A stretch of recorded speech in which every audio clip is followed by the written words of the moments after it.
E. Elephant. F.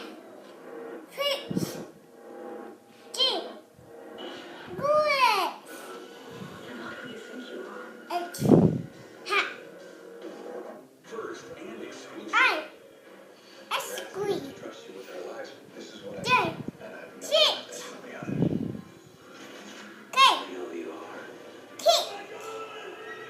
Yeah. Lion. Lion. Lion. Ừ. La hổ. La hổ. Đúng rồi, đúng rồi, đúng rồi. Đúng, đúng rồi. Đúng rồi. Lion là con sư tử, phải con hổ. Đúng rồi. Đây chữ gì đây? Đúng rồi. Em thì có gì con? Monkey đúng không? Đúng rồi. N. Có gì? Nose.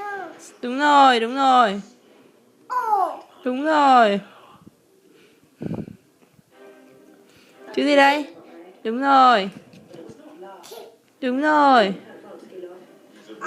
R. Đúng rồi.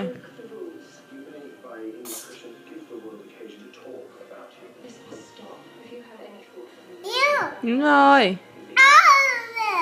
Umbrella.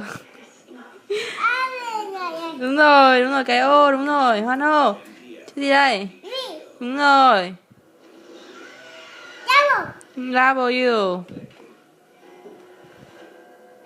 They know I saved the city. They know I won the war. Y. Đúng rồi.